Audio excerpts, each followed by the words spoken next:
வணக்கம். இலங்கை செய்திகளுடன் நான் நிரோஷன். விரிவான செய்திகளுக்கு முன் தலைப்புச் செய்திகள்.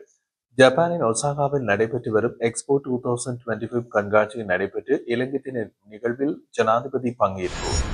ஜனாதிபதி தலைமையில் நாட்டின் போதைப் பொருளை ஒழிப்பதற்கான தேசிய வேலைத்திட்டம் ஒன்று ஆரம்பிக்கப்படும் என்று பொது பாதுகாப்பு அமைச்சர் ஆனந்த விஜயபால தெரிவிப்பு. இந்தோனேஷியாவில் அண்மையில் கைதான ஹெகல்பத்ர பத்மி மற்றும் கமாண்டோ சலிந்த உள்ளிட்ட குற்றவாளிகளுக்கு போலீசாரின் ரகசிய தகவல் கிடைத்த விதம் வெளியானது. எதிர்காலத்தில் மொட்டு கட்சி பெறும் வெற்றிகள் பொதுமக்களின் வெற்றியாக மாறும் என்று நாடாளுமன்ற உறுப்பினர் நாமல் ராஜபக்ச சுட்டிக்காட்டு. தொடர்வது விரிவான செய்திகள். ஜப்பான் அரசாங்கத்தின் அழைப்பின் பேரில் உத்தியோகபூர்வ விஜயம் மேற்கொண்டுள்ள ஜனாதிபதி அனுரகுமார திசாநாயக்க சனிக்கிழமை முற்பகல் ஜப்பானின் ஒசாகா நகரில் உள்ள ஹன்சாய் சர்வதேச விமான நிலையத்தை வந்தடைந்தார். தனது விஜயத்தின் முதல் நிகழ்வாக ஒசாகாவில் நடைபெற்று வரும் எக்ஸ்போ 2025 கண்காட்சியில் நடைபெற்றிருந்த இலங்கை தின நிகழ்வில் ஜனாதிபதி பங்கேற்றார். இலங்கை சுற்றுலா ஊக்குவிப்பு பணியகம் மற்றும் ஜப்பானில் உள்ள இலங்கை தூதரகம் இணைந்து ஏற்பாடு செய்த இந்த விழா இலங்கையின் அடையாளத்தை பிரதிபலிக்கும் பல்வேறு கலாச்சார அம்சங்களால் சிறப்பாகவும் வண்ணமயமாகவும் நடைபெற்றது.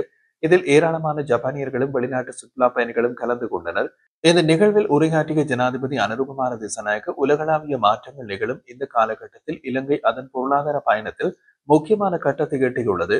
தொடர்ச்சியான சவால்களை கடந்து இப்போது நிலைப்பெறான மற்றும் பங்கேற்பு சார்ந்த பொருளாதாரத்தை மீண்டும் கட்டியெழுப்பி வருவதாகவும் அதன் பலன்கள் அனைத்து பிரஜைகளின் வாழ்க்கை தரத்தை உயர்த்தும் வகையில் பகிரப்படும் என்றும் தெரிவித்தார். ஜனாதிபதி எக்ஸ்போ 2025 ஒசாகாவில் இலங்கை மற்றும் ஜப்பானின் கண்காட்சி அரங்குகளை பார்வையிட்டார். மேலும் இந்த கண்காட்சி இலங்கைக்கும் தமது கலாச்சாரம் புத்தாக்கம் மற்றும் மனித விழுமியங்களை அடிப்படையாக கொண்ட ஒளிமயமான எதிர்கால நோக்கை பகிர்ந்து கொள்ளும் உலகளாவிய தளமாக அமைகிறது என்றும் குறிப்பிட்டுள்ளார். ஜப்பான் இலங்கை நீண்டகால நட்புறவை நினைவுகூர்ந்த அவர் கடினமான நேரங்களில் உதவியும் வெற்றிகரமான தருணங்களில் மகிழ்ச்சியினையும் பகிர்ந்து கொள்ளும் வலுவான பங்காளியாக ஜப்பான் தொடர்ந்து விளங்குகிறது என்று பாராட்டினார். ஜனாதிபதியின் முழுமையான உரையாடலில் நட்புறவின் மதிப்பு, கலாச்சார பன்முகத்தன்மை, உலகளாவிய ஒத்துழைப்பு மற்றும் இலங்கையின் நிலைப்பெறான பொருளாதார நோக்கங்கள் குறித்து விரிவாக வலியுறுத்தப்பட்டது. மேலும் இலங்கையின் பாரம்பரியம், இயற்கை அழகு, சுற்றுலா தலங்கள் மற்றும் தேயிலை, ரத்தினங்கள், மசாலா பொருட்கள் போன்ற பிரபலமான தயாரிப்புகள் உலகுக்கு அறிமுகப்படுத்தப்படும் வாய்ப்பு இந்த கண்காட்சியின் மூலம் கிடைத்திருப்பதாகவும் அவர் தெரிவித்தார். நிகழ்வில் வெளிநாட்டு அலுவலர்கள், வெளிநாட்டு வேலைவாய்ப்பு மற்றும் சுற்றுலாத்துறை அமைச்சர் விஜித ஹேரத், ஜப்பானுக்கான இலங்கை தூதுவர் பேராசிரியர் பி திரு ஜனகுமார் சிங், இலங்கைக்கான ஜப்பான் தூதுவர் மற்றும் ஜப்பான் வெளியுறவு அமைச்சின் மூத்த அதிகாரிகள் பலர் கலந்து கொண்டனர். பொதுமக்கள் பாதுகாப்பு அமைச்சர் ஆனந்த விஜயபால தெரிவிக்கையில், ஒழுங்கமைக்கப்பட்ட குற்றங்கள் மற்றும் போதைப் பொருட்களுக்கு இடையே நேரடி தொடர்பு காணப்படுவதோடு அதன் பரவலால் நாட்டின் பிள்ளைகள் பலியாகி வருகின்றனர். ஒரு நல்ல மாற்றம் மற்றும் அறிவார்ந்த சமூகத்தை உருவாக்க வலுவான மனிதவளம் அவசியம். ஆனால் போதைப்பொருள் அச்சுறுத்தலுக்குள் சிக்கியவர்களால் ஒரு நல்ல சமூகத்தை கட்டியெழுப்ப முடியாது என்றும் இது எதிர்கால சந்ததியினரை அளிக்கும் பேரிடராக மாறுகின்றது என்றும் அவர் எச்சரித்தார். தற்போது சிறையில் உள்ள குற்றவாளிகளில் 72% பேர் போதைப் பொருட்கள் தொடர்பான வழக்குகளோடு தொடர்புடையவர்கள் என்றும் இந்த எண்ணிக்கை 100% அதிகரித்தால் சமூகத்திற்கு பெரும் பேரழிவு ஏற்படும் என்றும் அவர் வலியுறுத்தினார். நாடு பொருளாதார ரீதியாக வளர்ச்சியடைந்தாலும் எதிர்கால சந்ததியினர் இந்த பேரழிவில் பலியாகினால் தேசிய முன்னேற்றம் சாத்தியமில்லை என்றும் அவர் குறிப்பிட்டுள்ளார். மேலும் புதிதாக நியமிக்கப்பட்ட போலீஸ் அதிகாரிகளில் 15% முதல் 20% பேர் வரை போதைப் பொருளுக்கு அடிமையாக உள்ளதாகவும் இதன் விளைவாக ஜனவரி மாதம் தொடக்கம் 68 அதிகாரிகள் பணியிலிருந்து இடைநீக்கம் செய்யப்பட்டுள்ளதாகவும் அமைச்சர் தெரிவித்தார். இந்த நிலைமையை எதிர்கொள்வதற்காக அடுத்த ஆண்டு 10 முதல் 12 நாட்களில் ஜனாதிபதியின் தலைமையில் போதைப்பொருள் ஒழிப்பை குறிக்கோளாக கொண்ட தேசிய வேலைத்திட்டம் ஒன்றை நடைமுறைப்படுத்த அரசு முடிவு செய்துள்ளது என்று அவர் அறிவித்திருந்தார். ஹெகல்பத்ர பத்மி மற்றும் கமாண்டோ சலிந்த உள்ளிட்ட குற்றவாளிகளை கைது செய்ய உதவி போலீஸ் அத்தியட்சகர் ரோகான் ஒலுகல இந்தோனேஷியாவுக்கு வந்திருந்தது பத்மேவுக்கு போலீசாரின் ஊடாகவே முன்னதாக தெரிவிக்கப்பட்டுள்ளது என்று விசாரணைகளில் வெளிப்படுத்தப்பட்டுள்ளது.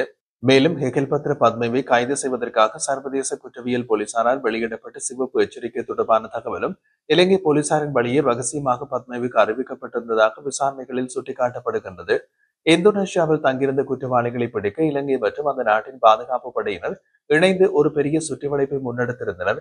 இலங்கை அதிகாரிகள் பல நாட்கள் அங்கு தங்கியிருந்து அயராது பணியாற்றியிருந்தனர். ஆனால் ஒலுக்கில கடந்த சில நாட்களாக வெளிப்படாமல் இருந்தது குறித்த தகவல் தருண் என்ற குற்றவாளிக்கு போலீசாரின் வழியாக ரகசியமாக சென்றது. இதையடுத்து அவரது தொலைபேசி எண்ணின் ஐபி முகவரியை வைத்து தருண் ஆராய்ந்த போது ஒலுக்கில இந்தோனேஷியாவில் இருப்பது தெரிய வந்தது. அந்த தகவல் உடனடியாகவே பத்மேவுக்கு சென்றதாகவும் கூறப்படுகிறது. இதன் விளைவாக ஹெகல்பத்ர பத்மே, கமாண்டோ சலிந்து, குடு நிலங்க உள்ளிட்டோர் தங்கியிருந்த ஹோட்டலில் இருந்து தப்பி சென்றதாகவும் விசாரணை தெரிவிக்கின்றது. மேலும் பத்மேவின் கைபேசியில் அவரை கைது செய்ய வெளியிடப்பட்ட இன்டர்போல் சிவப்பு எச்சரிக்கை நகல் இருப்பதும் கண்டுபிடிக்கப்பட்டுள்ளது. போலீஸ் துறையில் உள்ள சில ஊழல் அதிகாரிகள் ஹெகல்பத்ர பத்மேவின் குழுவினருடன் நெருங்கிய தொடர்பில் இருந்து அவர்களுக்கு தொடர்ந்து தகவல் கசிந்து வந்ததாகவும் நம்பகமான வட்டாரங்கள் உறுதிப்படுத்துகின்றன. எதிர்காலத்தில் மொட்டு கட்சி பெறும் வெற்றிகள் பொதுமக்களின் வெற்றிகளாக மாறும் என்று நாடாளுமன்ற உறுப்பினர் நாமல் ராஜபக்ச தெரிவித்துள்ளார். சமகால அரசியல் நிலைமை குறித்து பத்திரிகையாளர்களிடம் கருத்து தெரிவித்த போது அவர் இதனை கூறியிருந்தார். மக்கள் சார்ந்த கொள்கைகளே எங்கள் அரசியலின் மைய கருத்தாகும்.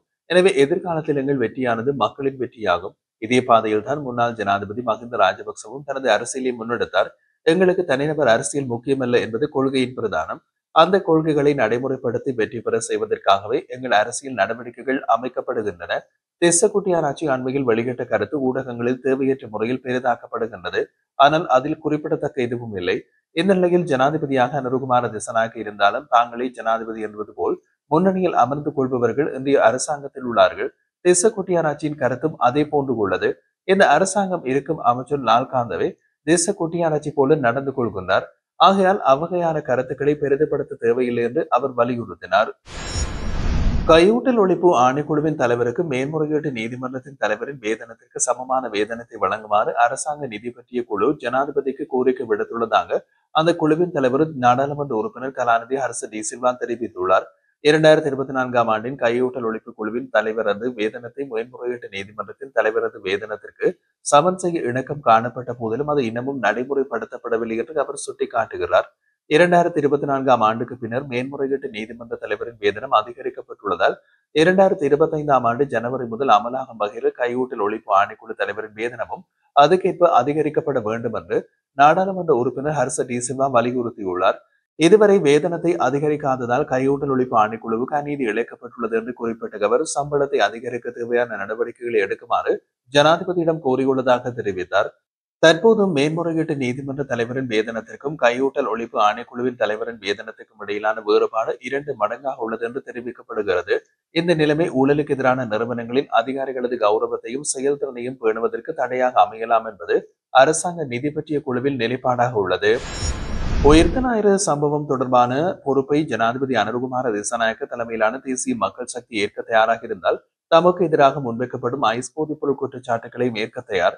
நாடாளுமன்ற உறுப்பினர் நாமல் ராஜபக்ச இவ்வாறு தெரிவித்திருந்தார். சமீப காலமாக தன்னை சுற்றி எழுந்துள்ள போதைப்பொருள் குற்றச்சாட்டுகளுக்கு பதிலளித்த போது அவர் இவ்வாறு குறிப்பிட்டுள்ளார்.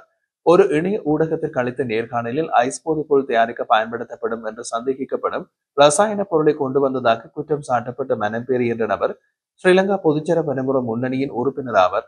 ஆனால் அவரது கட்சி குறிப்பை ஏற்கனவே இடைநிறுத்தப்பட்டு விட்டது என்றும் 8000 உள்ளூராட்சி வேட்பாளர்களில் மனம்பேரியும் ஒருவரை என்றும் அவர் விளக்கினார்.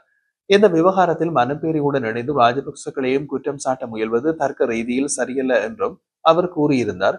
அந்த தர்க்கம் சரியெனில் உயிர்த்த ஞாயிறு தற்கொலை தாக்குதலுக்கும் அதே தர்க்கம் பொருந்த வேண்டும். காரணம் அந்த தாக்குதலில் ஈடுபட்ட 2 தற்கொலைதாரிகளின் தந்தை மக்கள் விடுதலை முன்னணியின் தேசிய பட்டியல் நாடாளுமன்ற வேட்பாளர் எனவும் அவர் அந்த கட்சிக்கு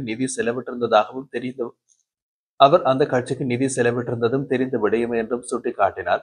இதனால் மக்கள் விடுதலை முன்னணி தீவிரவாத பணத்தில் இயங்கி இருக்கிறது என்பதற்கான ஆதாரங்கள் உள்ளது என்று நாமல் கூறினார்.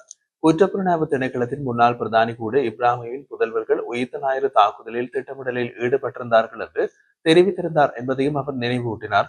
மேலும் குற்றப்புலனாய்வு பிரிவின் பிரதானி மற்றும் ஆளும் கட்சி நாடாளுமன்ற உறுப்பினர் ஒருவருக்கு இடையிலான உரையாடல் பதிவு சமூக ஊடகங்களில் வெளிவந்துள்ளது என்றும் சுட்டிக்காட்டியுள்ளார். ஒரு கட்சியின் உறுப்பினர் குற்ற செயலில் ஈடுபட்டால் அந்த கட்சி முழுமையாக பொறுப்பு ஏற்க வேண்டும் என்கின்ற நிலைப்பாடு சரியெனில் உயிர்த்த ஞாயிறு தாக்குதலுக்கான பொறுப்பையும் மக்கள் விடுதலை முன்னணியே ஏற்க வேண்டும் என்றும் ஏன் ராஜபக்சர்கள் தொடர்பாக மட்டும் வேறு விதமான அளவுகோல்கள் பயன்படுத்தப்படுகின்றன என்றும் நாமல் ராஜபக்ச கேள்வி எழுப்பினார்.